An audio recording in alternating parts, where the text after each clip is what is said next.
মানুষ চলজ্জান্ত মানুষ পিটাইয়া মানুষকে দিনে দুপুরে মেরে ফেলতেছে। আফসোসের ব্যাপার। আইয়ামে জাহিলিয়াত নিকৃষ্ট কাফের বেঈমান যখন ছিল, জাহিলি সমাজ ছিল, তখনও আমরা কোনোদিন কোনো কিতাবে জাহিলি যুগের এমন কোন ঘটনা শুনি নাই যে দিনের আলোতে পাথর মাইরা এইভাবে একজন মানুষকে দিনে দুপুরে এইভাবে মেরে ফেলে। এত বড় নিকৃষ্ট জানোয়ার পৃথিবীর ইতিহাসে আর কখনো হয় নাই। এত বড় জানোয়ার, এত বড় কুত্তা পৃথিবীতে আর কোনোদিন জন্ম নেয়। মানবতা কোথায় গেছে? হায় রে দল, হায় রে ক্ষমতা, হায় টাকা, হায় চাঁদা। টাকা এত দরকার হয়ে গেল।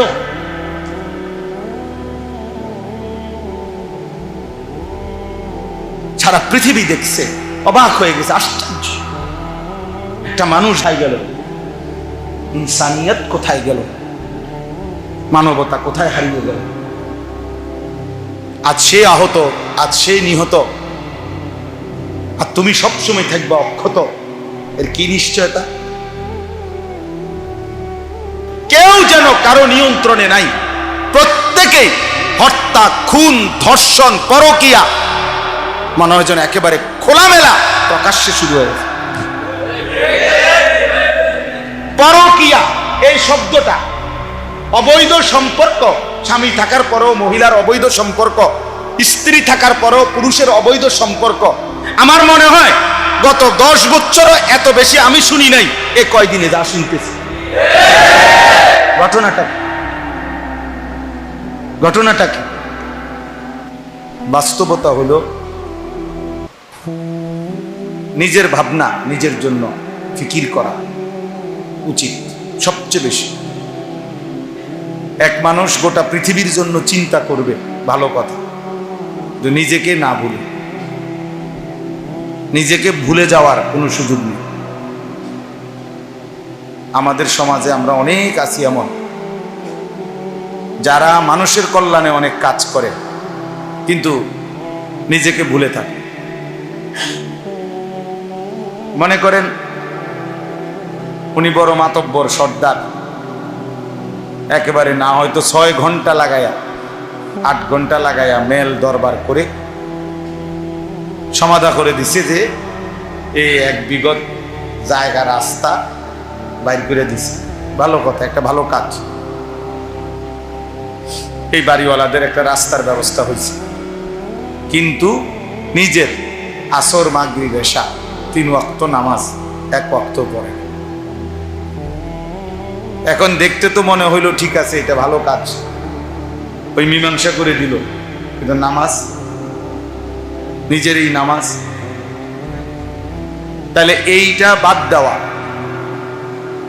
এটার কি যুক্তি করে, কি কারণ? মানুষের কল্যাণ করতে গিয়ে নিজের আমল বাদ দেওয়ার অধিকার, অনুমতি কে দিল? এরকম অনেক অনেক যুবক ছেলে আছো তোমরা, দেখা গেছে এমনিতে যদি কল্যাণমূলক অনেক কাজ করতে বলা হয়, অনেক ছেলে পাওয়া যায়। মনে করেন এখানে বন্যার্ত মানুষ, ওদেরকে আমরা ত্রাণ দেব, সহযোগিতা করব, অনেক ছেলে পাওয়া যায়। খুব কষ্ট করছে মাশাআল্লাহ, একবারে হাঁটু পানিতে ডুবা মানুষের কল্যাণে মানুষকে চাল ডাল বিভিন্ন জিনিস দিছে। কিন্তু নিজের বিষয়ে দেখবেন যে ফজর, জোহর, আসর, মাগরিব, এশা 1 ওয়াক্ত নামাজও পড়ে। তাহলে এটা কি কি কারণ?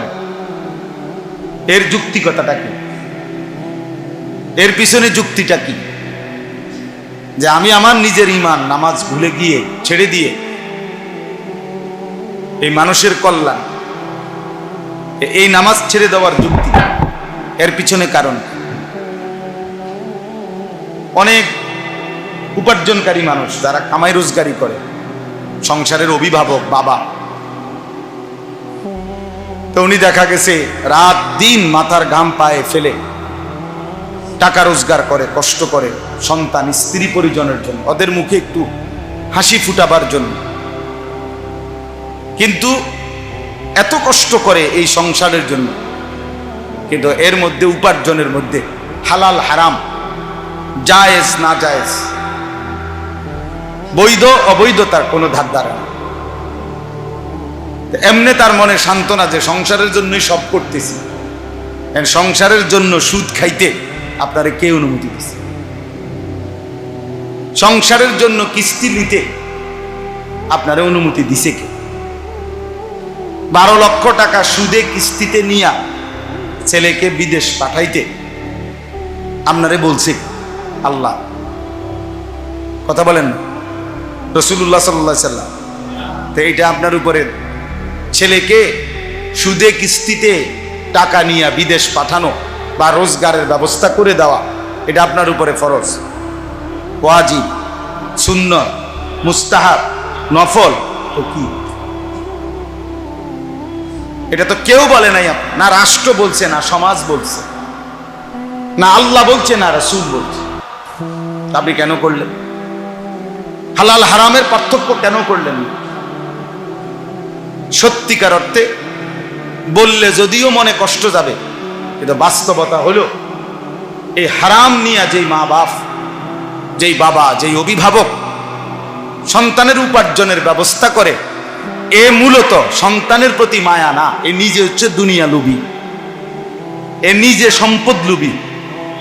এর হিসাব হইলো আমি এখন 12 লাখ টাকা পুঁজি খাটাইতেছি, তে বিদেশ থেকে টাকা পাঠাবে 12 বছর 10 বছর, এবার আমার আসবে 1 কোটি টাকা, আমি বাড়ি করবো, বিল্ডিং করবো। এই হলো মূল, এই হলো মূল, আর কিছু না। আর যদি বলেন যে না হুজুর, সন্তানের কল্যাণের জন্যই আমি এটা করছি, তাহলে এটা কখনোই সন্তানের কল্যাণ হইতে পারে না। হারাম কখনো কল্যাণ না, নাজায়েজ কখনো কি হইতে পারে না, কল্যাণ হইতে পারে। কোনো হারামের মধ্যে কোনো কল্যাণ নাই, আল্লাহর নিষিদ্ধ কোনো বস্তুর মধ্যে কোনো কল্যাণ, কোনো কল্যাণ।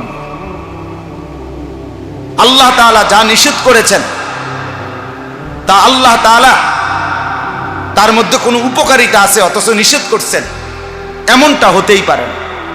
ইন্নাল্লাহা লা ইয়াযলিমু মিসকালা যাররা, কোরআনুল কারীমের মধ্যে আছে। আল্লাহ তাআলা নিজে বলছেন যে নিশ্চয়ই আল্লাহ এক বিন্দু, এক জাররা জুলুম করেন না। তাহলে আল্লাহ তাআলা জুলুম করতে পারেন? আল্লাহ তাআলা জুলুম করেন। এই জন্য দোস্ত, মূল বিষয় হলো, আমি প্রথমে কথাটা বলতে চাচ্ছিলাম যে আমরা প্রত্যেকে এই ইসলাহি মজলিস, এই ছোট মাহফিল, যে বড় মাহফিল, প্যান্ডেলে মাহফিল, সিজনের মাহফিল যেটা হয়, এটার একটা উদ্দেশ্য থাকে এক ধরনের, আর এই ছোট মাহফিলের একটা ভিন্ন উদ্দেশ্য আছে আমার। এই জন্য আমরা এই পুরা বৃষ্টির মধ্যেও প্রতিদিন মাহফিলে যাই। এই জন্য যাই, কয়জন শ্রোতা এটা বড় বিষয় না। 10 জনের কাছেই বলি আর একজনের কাছেই বলি, এই ব্যক্তিগত নিজের সংশোধন, ইসলাহে নফস, আত্মসংশোধন, নিজের সংশোধন, এটা আমরা জরুরি মনে করি।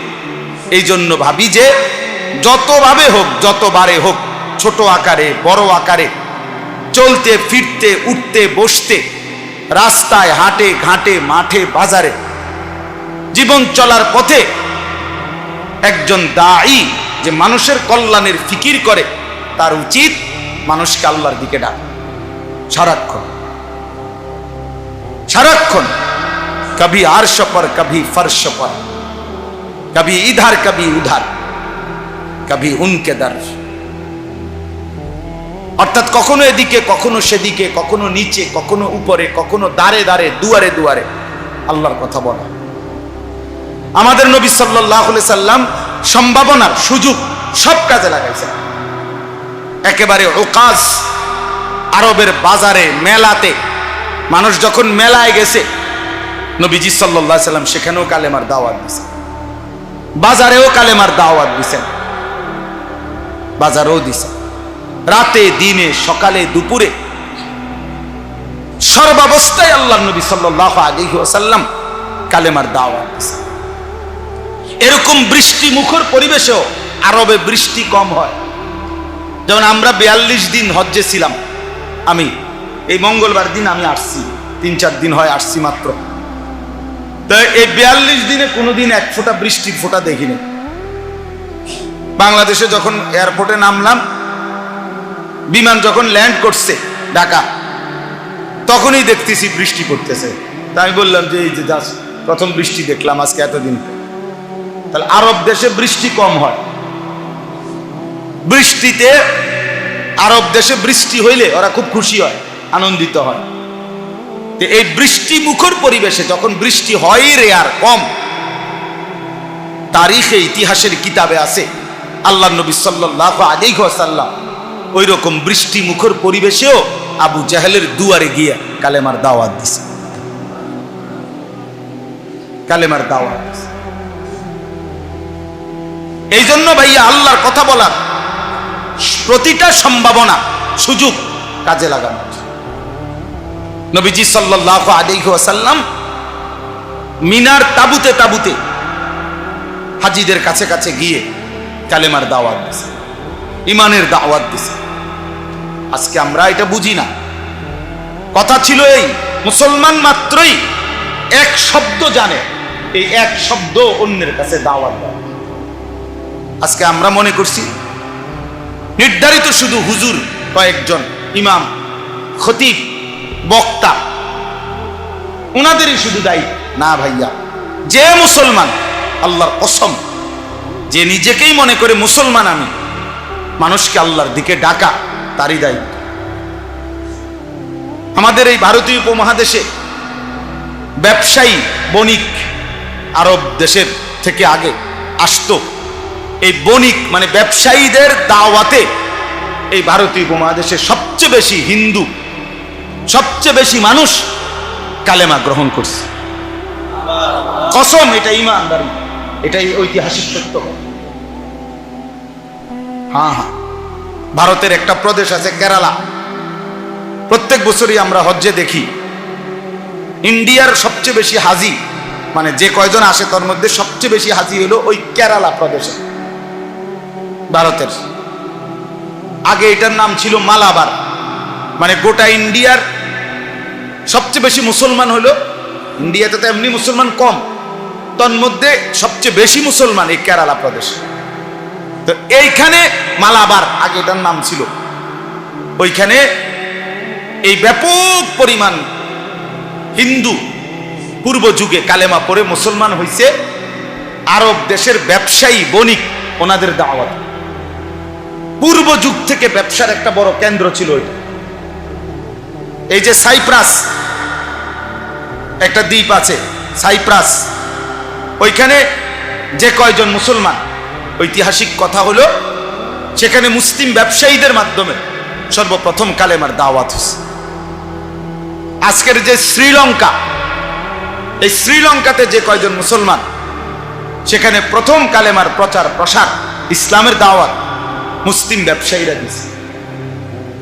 তার মানে কি বুঝাইলাম? অর্থ হইল এক জামানা ছিল মুসলমান মাত্রই দায়ী, মানে আল্লাহর দিকে আহ্বানকারী, আল্লাহর দিকে আহ্বান। প্রত্যেকটা সাহাবায়ে কেরাম কালেমার দাওয়াত দিয়েছে। হাদিসের মধ্যে আছে আল্লাহর নবী সাল্লাল্লাহু আলাইহি সাল্লাম সাহাবাদের জন্য দোয়া করছেন, আল্লাহুম্মা হদি বিহিম, আল্লাহ আমার সাহাবীদেরকে এমন বানান যেন তাদের দ্বারাই, তাদেরকে দেখেই মানুষ হেদায়েত পেয়ে যায়। হযরত শাহজালাল ইয়ামানি, এই যে সিলেটের জমিনে যিনি আসছেন, শাহজালাল ইয়ামানি, তো উনি তো ইয়ামানের মানুষ ছিলেন, এজন্য তো ওনার নাম শাহজালাল ইয়ামানি। ইয়ামান এটা আমরা বাংলাদেশের একটা জেলা, তো নাকি? কথা বলেন, এটা আরব দেশ। তো আরব দেশে হইলে ওনাদের মাতৃভাষা কি ছিল? আরবি। তো শাহজালালের মাতৃভাষা কি ছিল? তো উনি সিলেটে আইসা এই বিপুল পরিমাণ মানুষ কালেমাওয়ালা বানাইলেন কেন?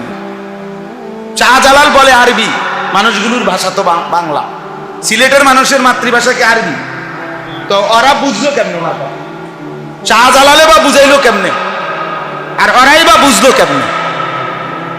অত ভিন্ন ভাষাভাষী, বুঝলো কিভাবে? বুঝলো হলো এই মহান বুজুর্গদের চেহারা, চোখের পানি, ওনাদের জিকির তসবিহ, ওনাদের চলাফেরা দেখেই মানুষ বুঝছে এরা পবিত্র মানুষ না হয়ে পারে না। অতএব এই চেহারাই, তাদের এই জবান, তাদের এই আচরণটাই কালেমার দাওয়াত হয়ে মানুষ দলে দলে কালেমা গ্রহণ করছে। এজন্য প্রিয় বন্ধু, এটা বোঝা উচিত। কথা তো ছিল এই, উচিত তো ছিল এই। আজকে আফসুস, আমি আজকেও বলছি যে আমাদের উচিত ছিল যে আফসুসের বিষয় যে আমরা, কথা ছিল এই, একজন মুসলমানের নামাজ আরো সুন্দর কিভাবে করে সেটা করা, ওযু আরো নিখুঁত কিভাবে হয়, ঈমান আমল আরো মজবুত কিভাবে হয়, এইটা শেখানোর কথা। কিন্তু আজকে আফসুস হইল যে আমার আজকে 23 বছরের মতো প্রায় আমি এই কম বেশি আল্লাহর দয়ায় যেটুকু ওয়াজের এই জমিন, আল্লাহর কথা বলার সুযোগ আল্লাহ দান করছেন, তো এটা প্রায় 23 বছর আমার নিজের। এই 23 বছরের জীবনটায় আমার অভিজ্ঞতা হলো জীবনটা শেষ হয়ে গেল শুধু এই ওয়াজ করতে জায়গায় জায়গায় গিয়ে, যে হুজুর নামাজই পড়ে না, তো এই নামাজ যেন পড়ে এইটার ওয়াজ করে। তাইলে যেখানে কথা ছিল যে নামাজ কেমনে আরো সুন্দর হবে, রুকু কেমনে আরো সুন্দর হবে, নামাজ কেমনে আরো জান্নাতমুখী হবে, এটা বলানোর কথা ছিল। কিন্তু আজ উম্মতকে, এখনো মুসলমানকে বুঝাইতে হচ্ছে রাত দিন যে ভাইয়া নামাজ পড়ো, নামাজ পড়ো, নামাজ পড়ো। এর চাইতে বড় আফসোস আর কি হইতে পারে? আজকে দোকানদারকে বলা হচ্ছে দোকান খোলো, দোকান খোলো, দোকান খোলো। চাকরিজীবীকে বলতে হচ্ছে অফিস করো, অফিস করো, অফিস করো। মুসলমানকে বলতে হচ্ছে রাত দিন যে নামাজ পড়ো, নামাজ। এর চাইতে বড় আফসোস। তাহলে বাকিটা সুন্দর করবে কখন? বাকিটা ঠিক করবে কখন?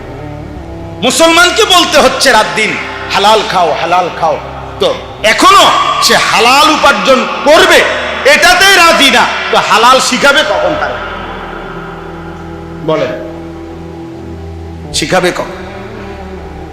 নবী সাল্লাল্লাহু আলাইহি ওয়াসাল্লাম বলছে ঈমানের ৭৭টা শাখা।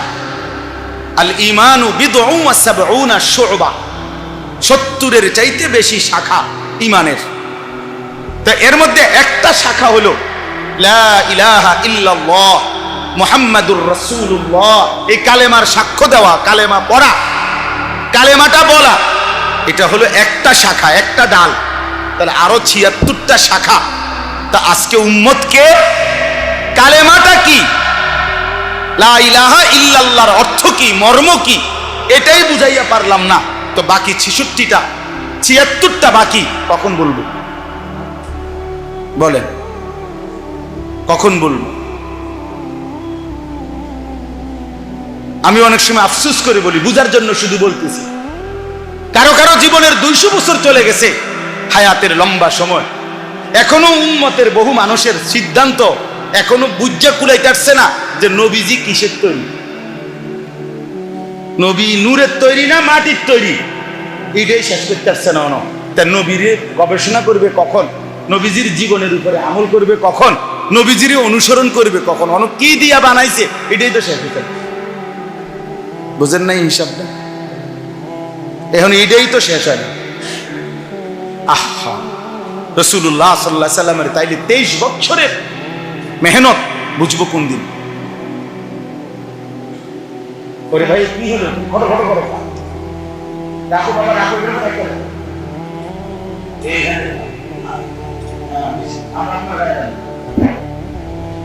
তাহলে ইনসাফের করে ভেবে দেখেন, ইনসাফ করে ভেবে দেখেন। এই জন্য ভাইয়া অনেক গরম, আমি সবার কাছে অনুরোধ করতেছি, নওজোয়ান ছেলে তোমাদেরকেও বলা উচিত ভাইয়া, দিবানিশি আমরা বলতেছি, চেষ্টা করতেছি, আমরা ভাবাইতে চাচ্ছি, তোমাদের কাছে অনুরোধ। প্রিয় ভাই, স্বার্থপর এই দুনিয়া কাউরে মনে রাখে না, স্বার্থপর এই দুনিয়া কারো জন্যই থেমে থাকে। সত্যি কথা, কসম আল্লাহ, তোমার ভালো যদি তুমি না বুঝো, কেউ তোমারে মনে রাখবে না। তোমার জন্য ভাববার কারো সময় নেই, সবাই ব্যস্ত। সবার কাজের অভাব নাই কারো, ভালো হোক মন্দ হোক, যৌক্তিক হোক অযৌক্তিক হোক, প্রয়োজনীয় হোক অপ্রয়োজনীয় হোক। বর্তমানে এমন একটা সময় যে সবাই ব্যস্ত, সবাই ব্যস্ত। আজকে সকালবেলা আমি ফজরের নামাজের একটু পরে আমার মেয়ের মাদ্রাসায় গেছি, তো আসার সময় দেখছি যে একটা হাইয়েস আর ট্রাক মুখোমুখি অ্যাক্সিডেন্ট করছে, গাড়ি আটকায় গেছে। তো হাইয়েস গাড়িটার এই মাইক্রোটার ড্রাইভার একদম ভিতরে ঢুকে গেছে, অনেক কষ্টে ভাইয়া ভুইয়া যখন তারে বের করছে কিছুক্ষণ পরে বেচারা মারা গেছে। জীবন্ত মানুষ, জলজ্জান্ত মানুষ গাড়িটা চালাচ্ছিল, এমন মানুষটা মরে গেছে। আমার বলার বিষয় হলো, আমি তাকায় দেখলাম জ্যামের কারণে গাড়ি আটকায় আছে, প্রতিটা গাড়ি সর্বোচ্চ ফোর্সে শুধুই হর্ন দিতেছে, ডাইনে বামে বাঁকা সাকা কইরা কোনো না কোনো ভাবে পাশ কাইটা চলে যাইতেছে। কেউ থামলো না, কেউ থামলো, কোনো ড্রাইভারও আর থামে না, প্যাসেঞ্জারও থামে, কারো হাতে সময় নাই, কারো হাতে সময়। তো এটাই বুঝাইলাম আর কি, স্বার্থপর এই দুনিয়া, কারো জন্য থামে না, কারো হাতে সময় নাই। একদিন এটাই মনে পড়বে, হয় দুনিয়াতে নয়তো আখেরাতে, হয় অসুস্থ হয়ে গেলে নয় পঙ্গু হয়ে গেলে। একদিন সত্যি সত্যি কসম আল্লাহর মনে পড়বে, সুখের এই বন্ধুরা কেউ নাই। মোবাইলের ওই নর্তকী ধোঁকা ছিল, অশ্লীল ছবি ধোঁকা ছিল, বন্ধু নামের এই দুষ্টরা যারা তোমারে সঙ্গ দিয়ে হাসি ঠাট্টা মজাক আড্ডায় সময় শেষ করে দিছিল, তারা আর কেউ নেই, আসলেই কেউ নাই। এই বাবাদেরকেও বলি, আপনারাও কবরে দেখবেন আপনাদের সন্তান নাই, যে সন্তানের জন্য হারাম খাইছেন, হারাম রোজগার করছেন, যেই বিবি বাচ্চার জন্য, সেই বিবি বাচ্চা আর কেউ মনে রাখে না, কেউ মনে রাখে। আপনারা শুধু কাউরে একক লজ্জা দেওয়ার জন্য বলতেছি না, একক শরম দেওয়ার জন্য বলতেছি না, শুধু বুঝাইতে চাচ্ছি, শুধু এই কয়দিনের, এই গত 2-3 মাসের মধ্যে প্রতিদিন আমার মনে হইতেছে আমার দেশের মানুষ খুব বেশি অসহিষ্ণু, খুব বেশি অস্থির। এই বুঝাইলাম আর কি, স্বার্থপর এই দুনিয়া, কারো জন্য থামে না, কারো হাতে সময় নাই। একদিন এটাই মনে পড়বে, হয় দুনিয়াতে নয়তো আখেরাতে, হয় অসুস্থ হয়ে গেলে নয় পঙ্গু হয়ে গেলে। একদিন সত্যি সত্যি কসম আল্লাহর মনে পড়বে, সুখের এই বন্ধুরা কেউ নাই। মোবাইলের ওই নর্তকী ধোঁকা ছিল, অশ্লীল ছবি ধোঁকা ছিল, বন্ধু নামের এই দুষ্টরা যারা তোমারে সঙ্গ দিয়ে হাসি ঠাট্টা মজাক আড্ডায় সময় শেষ করে দিছিল, তারা আর কেউ নেই, আসলেই কেউ নাই। এই বাবাদেরকেও বলি, আপনারাও কবরে দেখবেন আপনাদের সন্তান নাই, যে সন্তানের জন্য হারাম খাইছেন, হারাম রোজগার করছেন, যেই বিবি বাচ্চার জন্য, সেই বিবি বাচ্চা আর কেউ মনে রাখে না, কেউ মনে রাখে। আপনারা শুধু কাউরে একক লজ্জা দেওয়ার জন্য বলতেছি না, একক শরম দেওয়ার জন্য বলতেছি না, শুধু বুঝাইতে চাচ্ছি, শুধু এই কয়দিনের, এই গত 2-3 মাসের মধ্যে প্রতিদিন আমার মনে হইতেছে আমার দেশের মানুষ খুব বেশি অসহিষ্ণু, খুব বেশি অস্থির, কেউ যেন কারো নিয়ন্ত্রণে নাই। প্রত্যেকেই হত্যা, খুন, ধর্ষণ, পরকীয়া মনে হয় যেন একেবারে খোলামেলা প্রকাশ্যে শুরু হয়েছে। পরকীয়া এই শব্দটা, অবৈধ সম্পর্ক, স্বামী থাকার পরেও মহিলার অবৈধ সম্পর্ক, স্ত্রী থাকার পরেও পুরুষের অবৈধ সম্পর্ক, আমার মনে হয় গত 10 বছরও এত বেশি আমি শুনি নাই, এ কয়দিনে যা শুনতেছি। ঘটনাটা কি? অসভ্যতা এভাবে বেড়ে গেল কেন দোস্ত? নোংরামি এভাবে বেড়ে গেল কেন? প্রিয় ভাইয়া, এই কঠিন বাস্তবতা, এই নিদারুণ বাস্তবতার মুখোমুখি তোমরাও হইবা। কোন সমাজে যদি জেনা ব্যভিচার হয়, বেড়ে যায়, খোদার কসম, তো ওই সমাজের সকল পরিবারই অরক্ষিত হয়ে যায়। কারোই তখন ইজ্জতের নিরাপত্তা থাকে না, কারোই থাকে না, কারোই থাকে না। এই জন্য আমরা ভাবা উচিত, মানুষ চলজ্জান্ত মানুষ পিটাইয়া মানুষকে দিনে দুপুরে মেরে ফেলতেছে, আফসোসের ব্যাপার। আইয়ামে জাহিলিয়াত, নিকৃষ্ট কাফের বেঈমান যখন ছিল, জাহিলি সমাজ ছিল, তখনও আমরা কোনোদিন কোনো কিতাবে জাহিলি যুগের এমন কোন ঘটনা শুনি নাই যে দিনের আলোতে পাথর মাইরা এইভাবে একজন মানুষকে দিনে দুপুরে এইভাবে মেরে ফেলে। এত বড় নিকৃষ্ট জানোয়ার পৃথিবীর ইতিহাসে আর কখনো হয় নাই। এত বড় জানোয়ার, এত বড় কুত্তা পৃথিবীতে আর কোনোদিন জন্ম নেয়। মানবতা কোথায় গেল? হায় রে দল, হায় রে ক্ষমতা, হায় টাকা, হায় চাঁদা। টাকা এত দরকার হয়ে গেল।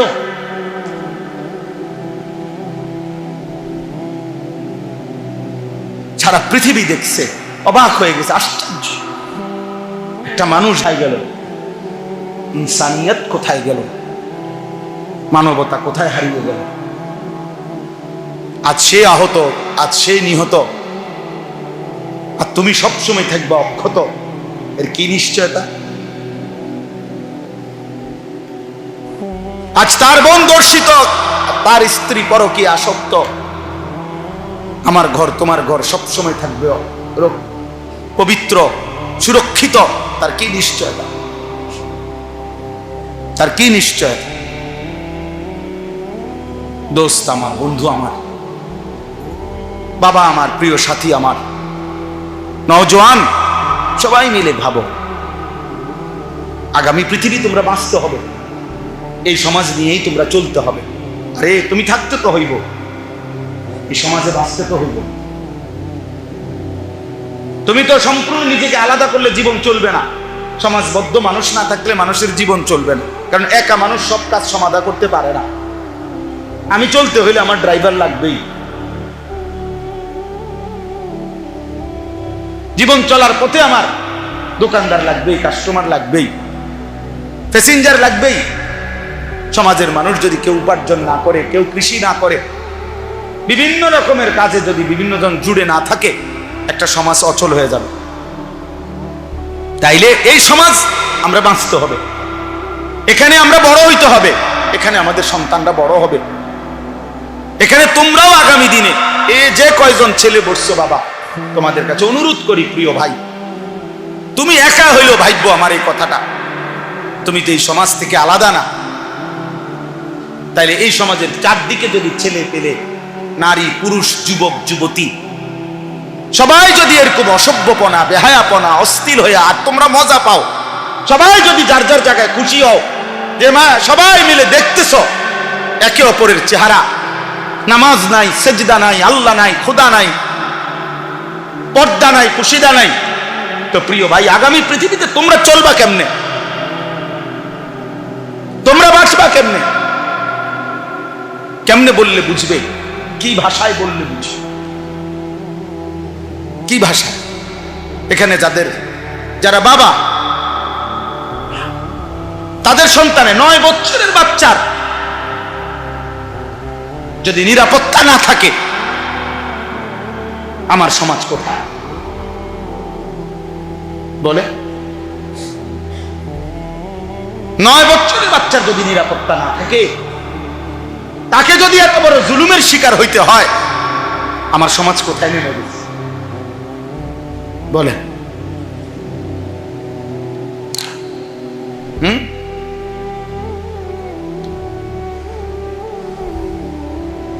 কথা নাই, বার্তা নাই। নিরীহ দুইজন ইমাম মুয়াজ্জিন, ওনাদেরই রিমান্ড হয়ে গেল, বাকি ঘটনা সব আড়াল হয়ে গেল। বুঝেন নাই? দুনিয়া না ধোকা দিবা, আখেরাত। আখেরাত আজকে না জুলুম করলা, আগামী দিনে আখেরাতে, আখেরাতে আড়াল করবে কে? এই জন্য আমি আমার কথা এতটুকুই, প্রত্যেকের কাছে ছেলেরা বাবারা নিজের দিকে আরেকটু যত্নবান হও। ছেলেরা তোমরাও বাবা আরেকটু যত্নবান হও। এতটা বেনামাজি জিন্দেগি ভালো না, এতটা চরিত্রহীন জীবন প্রিয় ভাই ভালো না। এত নারী, এত ছবি, এত উলঙ্গ দৃশ্য, এত বেহায়াপনা প্রিয় ভাইয়া সুখ আনবে না, স্বস্তি আনবে না, তৃপ্তি আনবে না। দিনের পর দিন তোমাদের অনেক ছেলে কোনোদিন 5 ওয়াক্ত নামাজ পড়ো না, মুসলমানের বাচ্চা হয়ে প্রিয় সন্তান, এত মন্দ হওয়ার কথা। এভাবে আল্লাহকে ভোলা ঠিক না, এভাবে আল্লাহর নাফরমানি করা উচিত না। আখেরাত তো পরের কথা, দুনিয়াতে তো শান্তি থাকা দরকার, দুনিয়াতে তো দরকার। কোরআনুল কারীমের মধ্যে আছে, আল্লাহ তাআলা বলেন, ওয়ামিনহুম মান ইয়াকুলু রব্বানা আতিনা ফিদ দুনিয়া হাসানা ওয়া ফিল আখিরাতি হাসানা ওয়া কিনা আযাবান নার। আল্লাহ বলেন আমার প্রিয় বান্দা তারা বলে, আল্লাহ আমাকে দুনিয়া সবটা দিয়েন না, আমাকে ওইটুকু দুনিয়া দেন যেটুকু হাসানা, যেটুকু পবিত্র, যেটা হালাল, যেটা বৈধ, যেটা উত্তম, যেটা আপনার মর্জি মতো, আমাকে সেই দুনিয়া দেন। আমাকে আখিরাতটাও যেটা দিবেন উত্তম দিবেন, জাহান্নামের আযাব থেকে মুক্ত করে দিয়েন।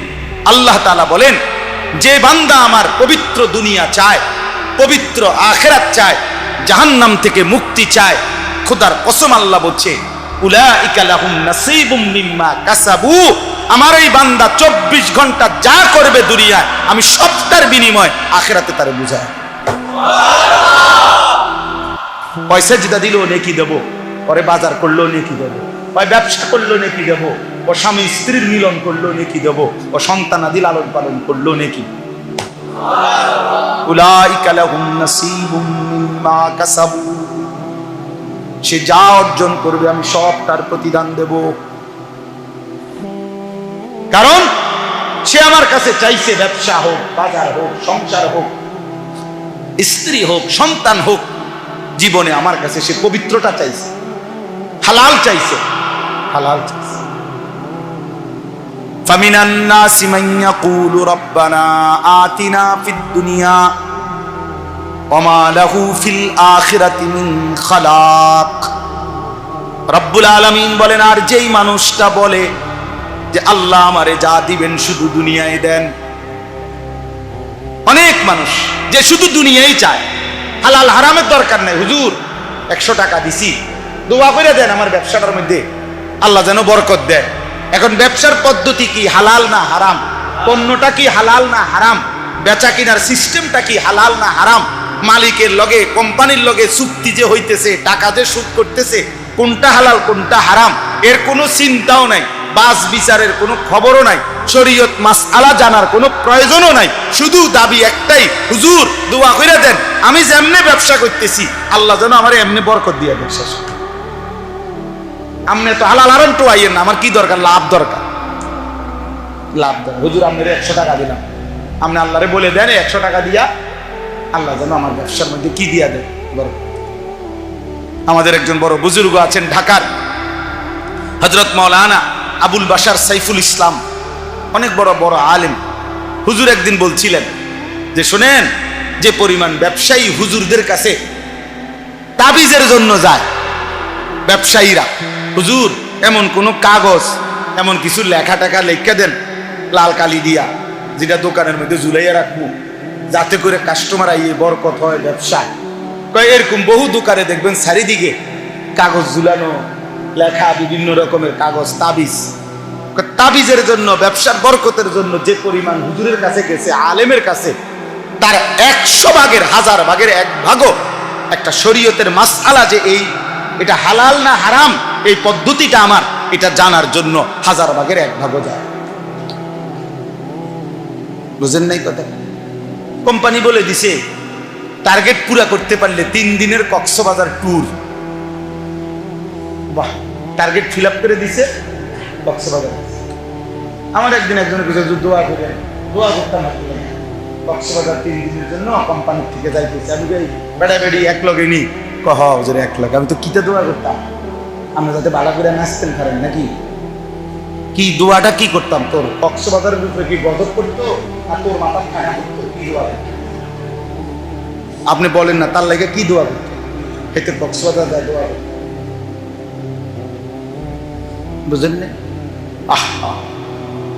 মানে হালাল না হারাম এত কিছুর দরকার না, দোয়া করে দেন আমার দুনিয়া দরকার, আমার দুনিয়া দরকার। রব্বানা আতিনা ফিদ দুনিয়া, আল্লাহ দুনিয়াই দেন শুধু, আর কিছু লাগবে না। ওয়ামা লাহু ফিল আখিরাতি মিন খালাক। রব্বুল আলামিন বলে, বান্দা মনে রেখো, এমন নাফরমান দুনিয়া তো কিছু মিলবেই বান্দা, যাই পাওয়ার কিছু দুনিয়া তো পাবাই, তবে শুধু মনে রেখো ওয়ামা লাহু ফিল আখিরাতি মিন খালাক, আখিরাতে কিন্তু কোনো অংশ থাকবে না, আখিরাত কিন্তু কিছুই মিলবে না। দুনিয়া তো আমি আল্লাহ তোমাকে দেব না কেন? তুমি চাইছো তোমারে দেবই দুনিয়া, আমি আল্লাহ তো না চাইলেও দুনিয়া দেই। কাফেরকে দুনিয়া দেই, বেঈমানকে দিয়েছি, মুশরিককে দিয়েছি, নাস্তিক মুরতাদ আমি আল্লাহকেই চিনে না, আল্লাহকেই মানে না, আল্লাহকেই বলতে কিছু স্বীকার করে না, এমন বেঈমানকেও তো আমি আল্লাহ দুনিয়া দিয়েছি, তোমাকে দেব না কেন? নাও, বাতে না উদা খাইবা না, এটা তো আমি কুত্তারও খাওয়াই, জানোয়ারকেও খাওয়াই। হ্যাঁ, দুনিয়া তো আমি জানোয়ারকেও দেই, বেটা তোরে দিতাম না, নে বেটা, আর কি তা বাতে না দুগা, আর কি খাবিয়ে না? বিল্ডিং, আরে বিল্ডিং তো ইউরোপ আমেরিকার মধ্যে কুকুর শুকর ওরা যেখানে ফার্মে পালে কুত্তা শুকর, ওইগুলোও তো বিল্ডিং এ থাকে, এসি রুমে থাকে। তো কি এটা হইছেটা কি বেটা? এসি গাড়ি, এটা তো জানোয়ারও চলে ইউরোপের মধ্যে। আমার একজন পরিচিত আমারে বলছে, জাপানে থাকে, যে হুজুর আপনার এইসব প্রাইভেট কারে আমরা জাপানে ছাগলটা নেই, ছাগল টানে, ছাগল। আমি যদি বলি ভাই সব বক্তা জানেন তো প্রাইভেট কারে আসছি, ছোটখাটো বক্তা মনে করেন না, আরেকতে কইব হুজুর প্রাইভেট কারে ছাগল টানে, বেটাগিরি কি তা? মানে এটার মধ্যে কি বেটাগিরি কি বলেন? এটা তো জানোয়ারও চলে। এজন্য দোস্ত, দুনিয়া মিলে যাওয়া, দুনিয়ায় ভালো থাকা তেমন কিছুই না, বরং মূল বিষয় হলো আল্লাহকে প্রাধান্য দেওয়া, আখিরাতকে প্রাধান্য দেওয়া। প্রয়োজনে পুরা দুনিয়া ছেড়ে দিলাম, প্রয়োজনে সব ছেড়ে দিলাম, আল্লাহকে নিলাম, আল্লাহ সন্তুষ্টি চাইলাম, আখিরাত চাইলাম। খোদার কসম নবী বলছে, ওই ব্যক্তি লাভের ব্যবসা করছে যে দুনিয়া ছেড়ে দিছে, আল্লাহকে গ্রহণ করছে। এই চলেন এবার এই তর্জমা শুনেন, তাহলে কথা শেষ। এখানে যে আয়াত আমি পড়ছি সূরা বাকারার, কোরআনুল কারীমের 2 নম্বর সূরা, 2 নম্বর পারা, সূরা বাকারা। এই সূরার 207, 208 এই 2টা আয়াত পড়ছি। এবার এই শেষ তর্জমাটা শুনেন, অল্প একটু কথা। রাসূলুল্লাহ সাল্লাল্লাহু আলাইহি সাল্লামের একজন সাহাবী সুহাইব, ওনার নাম ছিল সুহাইব রুমি, মানে রোম দেশের মানুষ ছিলেন উনি। তো উনি ইসলাম পূর্ব যুগেই মক্কায় এসে বসবাস করছিলেন এবং মক্কায় এসে ব্যবসা করতেন। ব্যবসা করতে করতে একটা পর্যায়ে উনি মক্কার একজন বিশিষ্ট ব্যবসায়ী, ধনাঢ্য ব্যবসায়ী হয়েছিলেন, সুহাইব রুমি ওনার নাম। তো রাসূলুল্লাহ সাল্লাল্লাহু আলাইহি ওয়াসাল্লামের হাতে এক পর্যায়ে উনি কালেমা গ্রহণ করছেন। নবীজি সাল্লাল্লাহু আলাইহি সাল্লাম যখন মক্কা থেকে হিজরত করে মদিনায় গেছেন, তা আরো অন্যান্য সাহাবীরাও ধীরে ধীরে আগে পিছে, কেউ আগে কেউ পরে, ওনারাও ধীরে ধীরে মদিনায় হিজরত করে করে রাসূলুল্লাহ সাল্লাল্লাহু আলাইহি সাল্লামের কাছে চলে গেছেন। তো নবীজি সাল্লাল্লাহু আলাইহি সাল্লাম যাওয়ার পরে কিছুদিন পরে যারা গেছে নবীজির কাছে মদিনায় মক্কা ছেড়ে, এর মধ্যে উনি একজন, এই সুহাইব রুমি, অর্থাৎ উনিও হিজরত করে মদিনায় গেছেন নবীজির হিজরতের পরে, মানে নবীজি তখন চলে গেছে মদিনায়, এর পরে গেছে। তো যেদিন উনি মক্কা থেকে হিজরত করে গোপনে মদিনার উদ্দেশ্যে রওনা দিছে, ওই দিন কিছু দূর যাওয়ার পরে মক্কার কুরাইশরা খবর পাইয়া ওনারে ঘেরাও দিয়া ধরে ফেলছে, আটকাইয়া ফেলছে, আর কি যাইতে দিবে না মদিনা। এই তখন তাফসীরের মধ্যে আছে, আমি এই আয়াতের জন্য কইতেছি আর কি কথা। তো তাফসীরের মধ্যে আছে এই সাহাবী উনি একজন তীরন্দাজ সাহাবী ছিলেন, মানে সাহাবীদের মধ্যে সবচেয়ে বেশি তীর ছুটতে পারতেন, কাফেরদের তীরন্দাজ উনি একজন পারদর্শী ছিলেন। তো ওনার কাঁধের মধ্যে যেই ধনুক তীর ছিল, উনি কাফের কুরাইশদেরকে দেখাইয়া বলছে, দেখো তোমরা সবাই জানো আমি মক্কার সেরা তীরন্দাজদের একজন, কাজেই ইচ্ছা করলেই তোমরা আমার কাছে এখন আসতে পারবা না, আমি যতক্ষণ পর্যন্ত আমার কাছে তীর আছে অতক্ষণ আমি একজন একজন করে গাইতালাম, হ্যাঁ, কাজে আমার কাছে আসতে পারতাম না। এরপরে যদি আমার তীর শেষ হয়ে যায়, এরপরে আমার কোমরে তরবারি আছে, এই দেখো আমি তরবারি চালনা তো অভিজ্ঞ, তোমরা জানো, এরপরে আমি তরবারি দিয়ে তোমাদের সাথে যুদ্ধ করব, সেখানেও তোমাদের বহু লোক হতাহত হবে, হ্যাঁ, এরপরে যদি তোমরা আমারে ধরতে পারো, কাজেই এত অল্পতেই আমারে তোমরা ধরতে পারবা না, আটকাইতে পারতা না, তোমাদের অনেক ক্ষতি হবে। কিন্তু এই কথাটা শুনে, কিন্তু আমি তোমাদের কাছে একটা প্রস্তাব দিচ্ছি, আমি জানি তোমরা আমারে কেন আটকাইছো, অন্য অনেকেই চলে গেছে তারে আটকাও নাই, আমারে আটকাইছো তোমরা আমি জানি, কারণ তোমরা জানো যে আমি মক্কার ধনাঢ্য ব্যক্তিদের একজন, আমার কাছে অনেক সম্পদ আছে, স্বর্ণ রৌপ্য আছে, এটা তোমরা জানো, আমি জানি, এই জন্য তোমরা আমারে আটকাইছো। আমি জানি তোমাদের মূল লোভ সম্পদের প্রতি, অতএব আমার যত সম্পত্তি আছে যেখানে যেখানে আমি রেখে আসছিলাম, এখন আমি সব বলে দিচ্ছি, তোমরা সব কিছু নিয়ে নাও, বিনিময়ে শুধু আমারে একা আমার আকা, আমি যার জন্য যাচ্ছি, আমার সেই প্রিয় বন্ধু আমার রাসূলের কাছে যাইতেন, আমারে বাধা দিও, আমারে আমার কাছে, আমার নবীর কাছে আমারে যাইতেন, আমি কিচ্ছু নেব না, সব দিয়ে দিলাম, সব জানাই দেবো তোমাদের, তোমরা আমারে ছেড়ে দাও। স্বাভাবিকভাবে আমারে ধরতে পারতা না, তোমরা হতাহত হইবা, এটাও করো না, আর সম্পদও আমি নেব না। তাফসীরের মধ্যে আছে মক্কার কুরাইশরা বলছে, তুমি এই ঘোড়া যেটা নিয়ে রওনা দিছো এটাও দিয়া লাইতে হবে, শুধু গায়ের পোশাক ছাড়া আর কিছু নিতে পারবা না। উনি বলছে ঠিক আছে, আমি শুধু আমার গায়ের পোশাক নিয়েই রওনা দিলাম, আর সব সম্পত্তির কথা একবারে দাগে দাগে বলে দিলাম, তোমরা সব নিয়ে নাও, আমি আমার এই এক কাপড়েই আমার রাসূলের কাছে আমি যাইতে চাই, তবু আমারে বাধা দিও।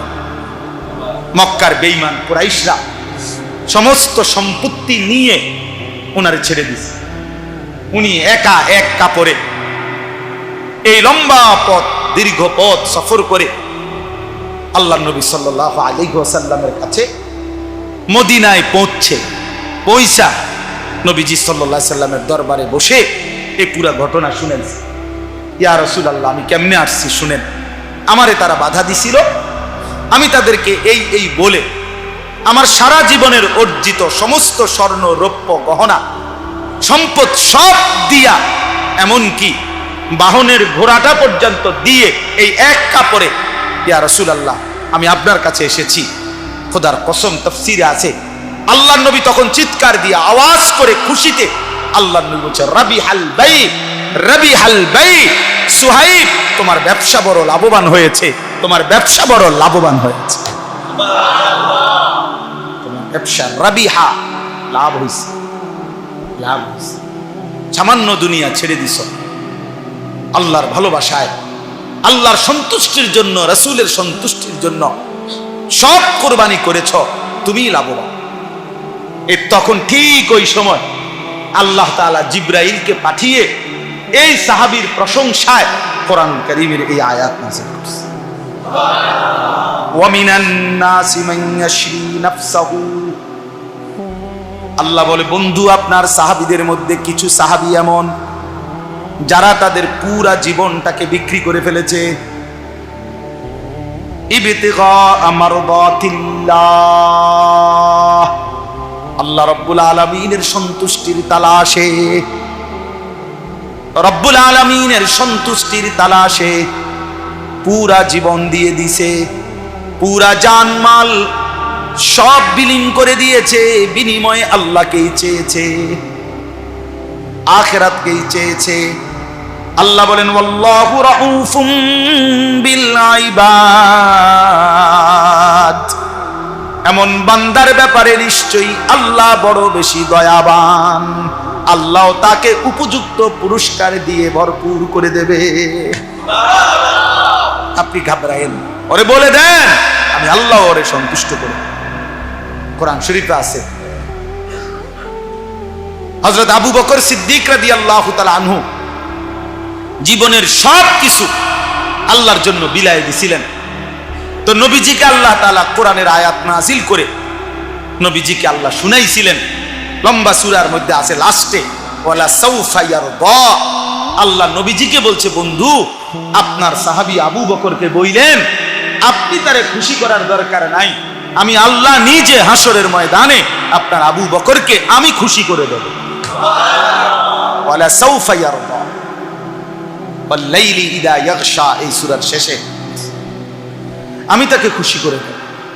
তো আল্লাহ তাআলা এখানেও বললেন বন্ধু আমি বললাম আমার সন্তুষ্টির জন্য আপনার এই সাহাবী নিজের সব দিয়ে দিছে, তার পুরা জীবন বিক্রি করে দিছে, বিনিময়ে আমি আল্লাহকে গ্রহণ করছি। এই জন্য দোস্ত, এই জন্য প্রিয় ভাই, আমি কিংবা তুমি, জওয়ান কিংবা বুড়ো, আমাদের প্রত্যেকের জীবন মূলত আল্লাহর জন্য, আখিরাতের জন্য। আমরা যদি আল্লাহকেই না পেলাম, নামাজই না পেলাম, এই কপাল যদি সেজদাই না দিল, আল্লাহকেই না চিনল, তো ওই কপাল মন্দ কপাল, লানত ওই কপালের উপরে, থুতু মারি ওই কপালের উপরে। ছেলেরা মনে রাখিস বেটা, তোদের ওই কপালে আমি থুতু মারি যে কপাল আল্লাহ সেজদা দেয় না, নাফরমান। তোর ওই কপালে থু থু, তোর কপালে থুতু মারি, থুতু মারলাম তোর ওই কপালে। তুই ভাত খাস, খাবে না, তুই শুধু ঘুম যাস, পেশাব পায়খানা করস, রাস্তার জানোয়ারের দিকেও তাকাইস, ওই জানোয়ারও খায় আর ঘুমায়, পেশাব পায়খানা।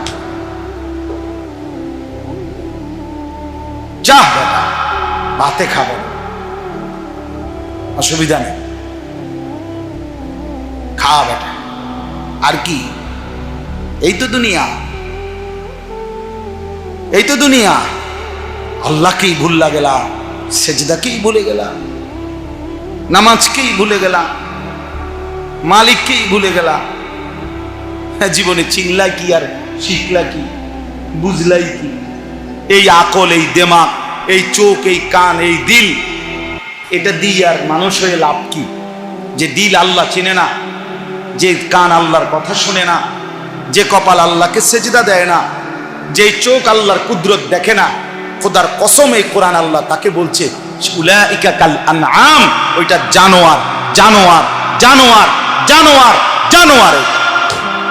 আল্লাহ বলে যদি কোনো কথা কয় তো তারে কবি বালহুম আদাল, না না তুই জানোয়ারের চাইতে নিকৃষ্ট।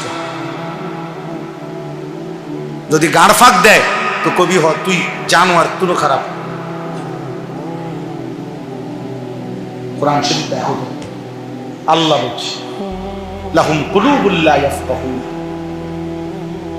দিল আছে বোঝে না, চোখ আছে দেখে না, কান আছে শোনে না, সে জানোয়ার। আল্লাহ বুঝ দান করে। একটা ছেলেই বদলা, একজন, তাইলেও আমাদের কষ্ট সার্থক ইনশাআল্লাহ। একজনই বদলা। বড় মজমা দিয়া করবা কি? বৃষ্টি না হইলে আরো বড় মাহফিল হইতো, আরো বড় মাহফিল হইলে আরো বেশি বুট বেচা হইতো, হ্যাঁ, আরো চটপটি বালা বেচা হইতো। আরো বড় মাহফিল হইলে খেলনা, বাঁশি, প্যাঁপু এগুলো আরো বেশি বেচা কেনা হইতো। এই তো মানে আরো বড় মাহফিল দিয়ে কি হবে? হ্যাঁ, 50,000 লোক দিয়ে কি হবে? হেদায়েতের জন্য 50,000 কিংবা 5 জন, এটা কোনো কথা না। আসমানওয়ালা গ্রহণ করলে সামান্য বালুও দামি, আসমানওয়ালা গ্রহণ না করলে পাহাড়ও ভেঙে ভেঙে বালু হয়ে যায়। আল্লাহ আমাদেরকে বুঝতাম।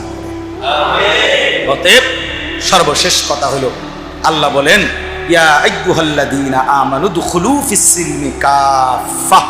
হে মুমিন, হে ঈমানদার, আমি আল্লাহ তোমাকে বলছি, আমার ঈমানদার বান্দা, পুরাপুরি ইসলামের মধ্যেই ঢোকো। শান্তি, কামিয়াবি, ইজ্জত, মর্যাদা, সম্মান ইসলামের মধ্যে, আল্লাহকে মানার মধ্যে। আমরা কিতাবে পড়ছি হযরত ওমর রাদিয়াল্লাহু তাআলা আনহু এরকম মসজিদের মিম্বরে বসে, ওমর যখন অর্ধ পৃথিবীর বাদশাহ, খলিফা, তখন তিনি বলতেন সাহাবীদেরকে, যে সাহাবারাদেরকে, ভাইয়ারা, যে বন্ধুরা শোনো, আমি সেই ওমর, ইসলাম পূর্ব যুগে যে একজন মহিলার বকরি চড়াইতাম ভাড়ায়, পারিশ্রমিকে একটা মহিলার ছাগল বকরি চড়াইতাম।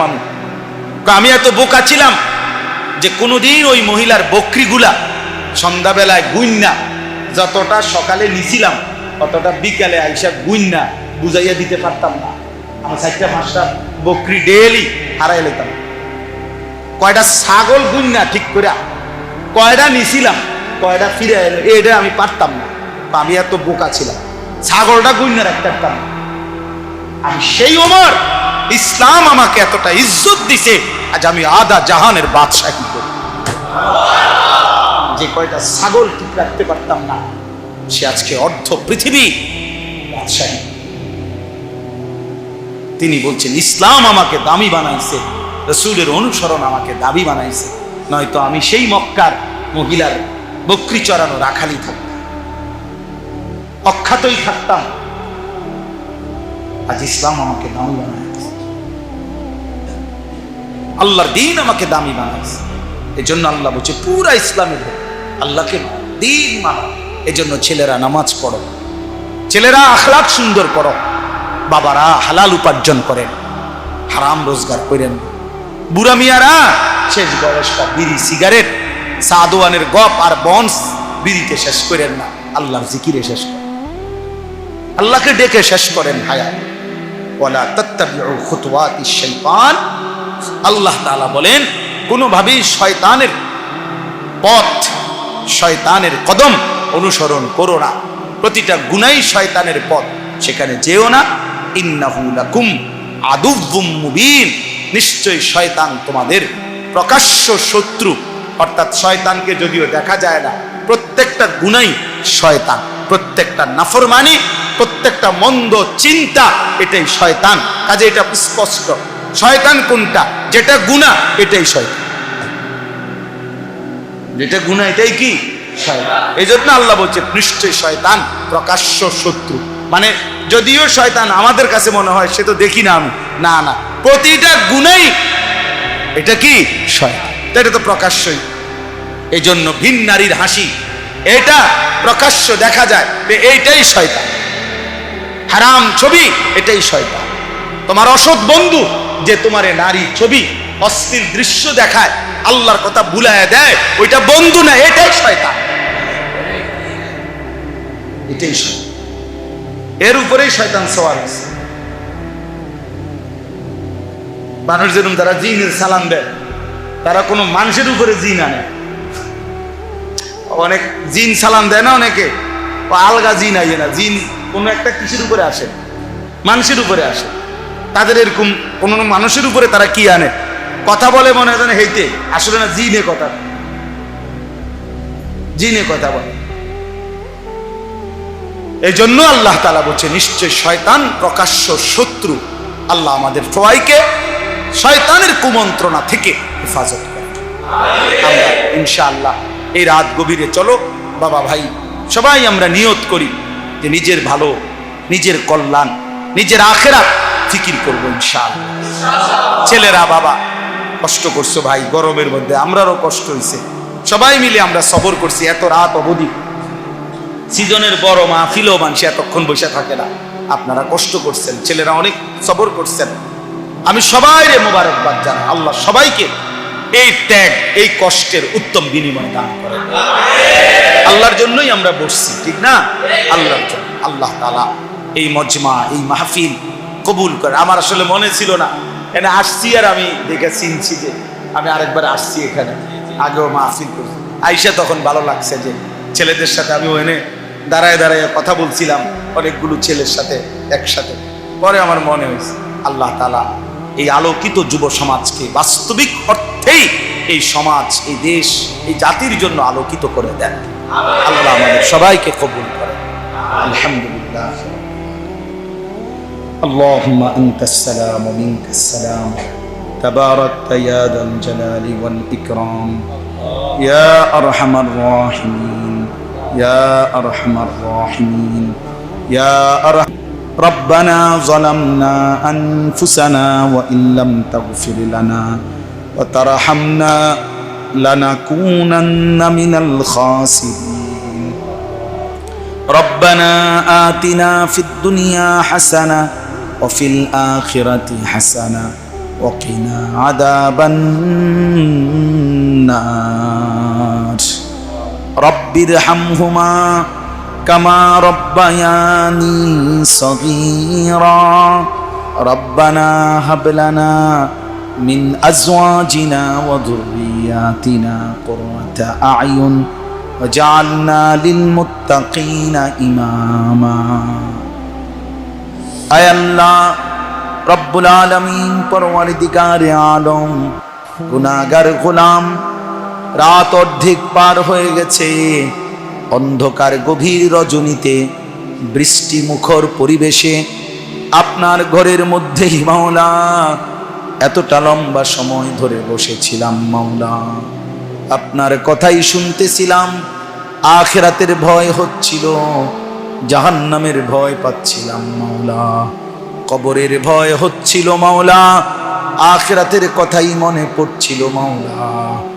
রাত গভীরে মাওলা গুনাহগার গোলাম হাত উঠিয়ে মাফ চাইলাম, আপনি মাফ করে দেন আল্লাহ, মাফ করে দেন, মাফ করে দেন, মেহেরবান মাওলা মাফ করে দেন। আর কিছু দেন আর না দেন, মাফ তো করে দেন মাওলা, মাফ করে দেন। আযাব দিলে আপনার কোনো লাভ নাই, মাফ করে দিলে আপনার কোনো ক্ষতি নাই, মাফ করে দিলে আপনার কমবে না, মাফ না পেলে আমাদের উপায় থাকবে না, আপনি তাড়িয়ে দিলে আশ্রয় মিলবে না, আপনি ফিরিয়ে দিলে ঠিকানা মিলবে না মাওলা। আল্লাহ আপনি মাফ করে দেন, আপনি মাফ করে দেন। আয় করিম আপনি মাফ করে দেন, আয় রহমান আপনি মাফ করে দেন, আয় রহিম আপনি মাফ করে দেন। হাসবুনাল্লাহু ওয়া নি'মাল ওয়াকিল, হাসবুনাল্লাহু ওয়া নি'মাল ওয়াকিল, হাসবুনাল্লাহু ওয়া নি'মাল ওয়াকিল। লা ইলাহা ইল্লা আনতা সুবহানাকা ইন্নী কুনতু মিনাজ জালিমিন, ইন্নী কুনতু মিনাজ জালিমিন, ইন্নী কুনতু মিনাজ জালিমিন। আয় আল্লাহ আপনি মাফ করে দেন, আয় আল্লাহ আপনি মাফ করে দেন। সমস্ত কবরবাসীদেরকে মাফ করে দেন, মাকে মাফ করে দেন, বাবাকে মাফ করে দেন, দাদা দাদি নানা নানিকে মাফ করে দেন, চাচা মামা ফুফা খালুকে মাফ করে দেন, চাচি মামি ফুফি খালাকে মাফ করে দেন, শ্বশুর শাশুড়িকে মাফ করে দেন, আত্মীয় স্বজনদেরকে মাফ করে দেন, বিবিকে মাফ করে দেন, ছেলে মেয়েদেরকে মাফ করে দেন, ভাই বোনদেরকে মাফ করে দেন, দোস্ত আহবাবদেরকে মাফ করে দেন, বন্ধু স্বজনদেরকে মাফ করে দেন। আল্লাহ প্রতিটা মুমিনকে মাফ করে দেন, প্রতিটা ঈমানওয়ালাকে মাফ করে দেন, সমস্ত কবরবাসীদেরকে মাফ করে দেন। কিয়ামত পর্যন্ত কবরের আযাব মাফ করে দেন, কবরগুলোকে জান্নাতের টুকরা বানিয়ে দেন, আপনার নূরের রহমত দ্বারা ভরপুর করে দেন। আল্লাহ, আমরা যারা বেঁচে আছি মাওলা, আমাদের আগামী জিন্দেগি আপনি সুন্দর করে দেন, ঈমান আমল দান করেন, ইজ্জত আফিয়ত দান করেন, তাকওয়া তহারত দান করেন, হিম্মত ইস্তেকামত দান করেন, সেজদাওয়ালা কপাল বানিয়ে দেন, কাঁদনেওয়ালা চোখ বানিয়ে দেন, জিকিরওয়ালা জবান বানিয়ে দেন, মোহব্বতওয়ালা দিল বানিয়ে দেন, সুন্নাত বন্দিগিওয়ালা জীবন বানিয়ে দেন। মাওলা, কিশোর যুবক এই ছেলেগুলোকে নামাজি বানিয়ে দেন, নামাজি বানিয়ে দেন, এদের চুল সুন্দর করে দেন, এদের চেহারা সুন্দর করে দেন, এদের আখলাক সুন্দর করে দেন। নারীর আসক্তি থেকে হেফাজত করেন, মদের আসক্তি থেকে হেফাজত করেন, জুয়ার আসক্তি থেকে হেফাজত করেন, মোবাইলের আসক্তি থেকে হেফাজত করেন। আল্লাহ, অশ্লীলতা বেহায়াপনা থেকে হেফাজত করেন। আল্লাহ, ছেলেদেরকে আগামীর ইসলামের জন্য কবুল করে নেন, দাজ্জালের মোকাবেলায় কবুল করে নেন, মাহাদির পক্ষে আল্লাহ আপনি কবুল করে নেন। আলোকিত সুন্দর সমাজ গড়বার জন্য হিম্মত দান করেন, ইস্তেকামত দান করেন, এগিয়ে যাওয়ার মতো তৌফিক দান করেন। বাবা চাচা বয়স্কদেরকে আরো বেশি নেক আমলের তৌফিক দান করেন, বাকি হায়াতে বরকত দান করেন। মা বোনদেরকে পর্দা পুশিদা দান করেন, উলামায়ে কেরাম আইম্মায়ে কেরামকে উম্মতের ফিকির দান করেন, কওম ও মিল্লাতের ফিকির দান করেন, মানুষের দরদে দরদি হওয়ার তৌফিক দান করেন। অসুস্থ বিমারি যারা শিফা করে দেন, কামাই রুজিতে হালাল বরকত দান করেন। প্রবাসী আল্লাহ বিদেশের জমিনে আল্লাহ প্রতিনিয়ত তারা দোয়া চায় মাওলা, আল্লাহ ঈমান আমলের সাথে রাইখেন মাওলা, ঈমান আমলের সাথে রাইখেন মাওলা, সুস্থতার সাথে রাইখেন মাওলা, হালাল রুজি রোজগার করবার তৌফিক দান করেন। প্রবাসীর বিবি বাচ্চাকে নামাজি বানায় দিয়েন, চরিত্রবান বানায় দিয়েন। আল্লাহ, আমাদের প্রত্যেকের আয় রোজগারে বরকত দান করেন, আমার দেশের উপরে রহমত বরকত নাজিল করেন, সারা পৃথিবীর মজলুম মুসলমানদেরকে বিজয় দান করেন, রেহাই দান করেন। আল্লাহ, যুবকদের এই ইন্তেজামের মধ্যে বরকত দান করেন, মসজিদখানা কবুল করে নেন। ইমাম, মুয়াজ্জিন, খতিব, কমিটি, মুসল্লি সকলকে কবুল আর মঞ্জুর করে নেন। রব্বির হামহুমা কামা রব্বায়ানি সগীরা। সুবহান রাব্বিকা রব্বিল ইজ্জাতি আম্মা ইয়াসিফুন ওয়া সালামুন আলাল মুরসালিন ওয়ালহামদুলিল্লাহি রাব্বিল আলামিন।